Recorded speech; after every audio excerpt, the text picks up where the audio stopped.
नमस्कार दोस्तों। साल था 1853। भारत एक नई करवट लेने जा रहा था। मुंबई से ठाणे के बीच चली पहली रेलगाड़ी ने देश को हिला दिया। लेकिन क्या आपने कभी सोचा है कि उस समय आम लोगों का ज़िंदगी कैसा था? कैसे कपड़े पहनते थे, क्या खाते थे, कैसे चलते थे, गांव और शहरों की स्थिति कैसी थी और समाज में क्या चल रहा था?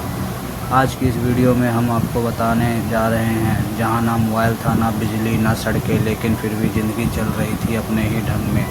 तो चलो चलते हैं उस समय के पहिए पर, जब रेल की पहली सीटी बजी थी। पर उस वक्त के लोग कैसे थे, ये जानना ज़्यादा दिलचस्प है।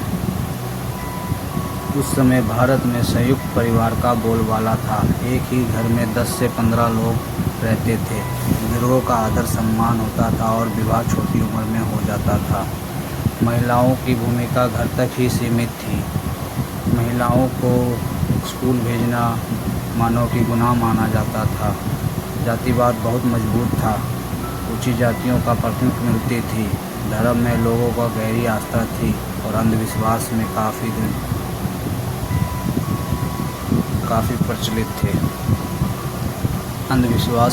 प्रचलित थे। त्योहार उस मेले के सामाजिक जीवन का हिस्सा थे, जैसे कि होली, दिवाली, बैसाखी, ईद आदि।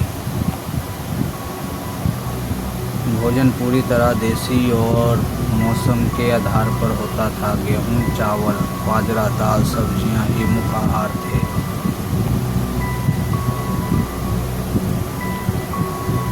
उस समय तो फ्रिज था नहीं, तो लोग जितना खाते थे उतना ही बनाते थे।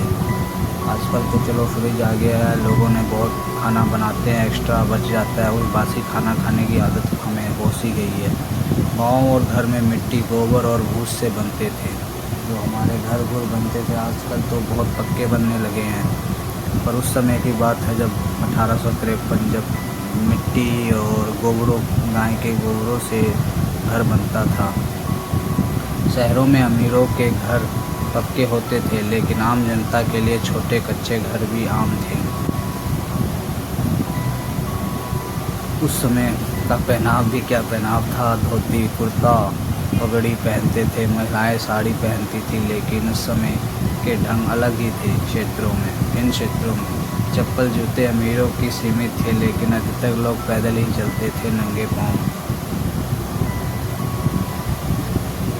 भारत की लगभग 80% जनसंख्या गांव में रहती थी और सिर्फ 20% ही शहर में रहते थे। किसान, जमींदार और ब्रिटिश का व्यवस्था के नीचे दबे रहते थे। सिंचाई की सुविधा बहुत कम थी। मानसून पर पूरी निर्भरता थी। उस समय सिंचाई की सुविधा बहुत कम थी, मानसून पर पूरी निर्भरता थी। सूखा या बाढ़ आते ही अकाल फैल जाता था। भारत के वस्त्र उद्योग, विशेषकर बनारसी, ढाका, कांचीपुरम बेहद प्रसिद्ध थे, लेकिन अंग्रेज़ों की नीति ने इन उद्योगों को बर्बाद कर दिया। इंग्लैंड में आयाती वस्त्रों के चलते स्थानीय बुनकर बेरोजगार हो गए। चांदी के सिक्के आम थे। रुपये की कीमत स्थिर नहीं थी। व्यापार ज़्यादातर हाट, बाजार और मेला संस्कृति के जरिए ही होता था। अंग्रेज़ों ने रेलवे को और सड़कों के जरिए व्यापार आसान तो किया, लेकिन सिर्फ अपने फ़ायदे के लिए। शिक्षा तक तो पहुंचना नामुमकिन था। गांव में गुरुकुल या मौलवी द्वारा पढ़ाई होती थी। स्कूल वगैरह उस टाइम मानो नामुमकिन था। स्कूल जैसे गांव में अपने गुरुकुल होता है, 4 लोग बैठते हैं, इकट्ठा गांव होता है, बड़े बड़े लोग, तो वहीं बच्चे पढ़ते थे। या मौलवी द्वारा मस्जिदों में वगैरह पढ़ाई होती थी।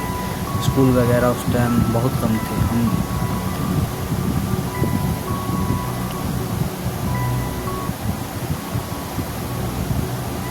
1853 का भारत परंपराओं में जकड़ा, मगर बदलाव की दहलीज पर खड़ा था। रेलगाड़ी सिर्फ एक मशीन नहीं थी, वो बदलाव का पहला इंजन था।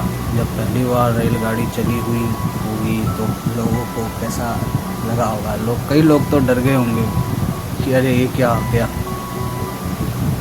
पर आज जब हम एसी में आराम करते हैं तो सोच के देखो उस समय का नज़ारा कैसा होगा, जहाँ ना सड़कें थी ना बिजली। आज तो लाइट हमारे आधे घंटे के लिए भी चल जाती है तो कैसा होने लगता है। चलो जिनके घर इन्वर्टर जनरेटर है उनका तो चल जाता है, और जिनके घर नहीं है सिर्फ बिजली से होता है, रात में कितनी परेशानी होती है। चलो ये सब तो आम बात है। कहानी पे टॉपिक पे हम वापस आते हैं। उस समय का कितना इंटरेस्टिंग होता होगा। 1853 में लोग क्या खाते होंगे। कुछ तस्वीरें हैं, आपको दिखाई है मैंने इस वीडियो में। वीडियो अच्छी लगे तो लाइक एंड सब्सक्राइब करिए, और ऐसी ही वीडियो मैं लाता रहूँगा। मेरे पास ना तो अच्छा कैमरा है, ना तो बैकग्राउंड म्यूजिक बहुत ख़राब है, तो माफ़ करना इसके लिए। इसको मैं जल्दी करूँगा, उस पर कोशिश, पैसे का हो तो बंदोबस्त।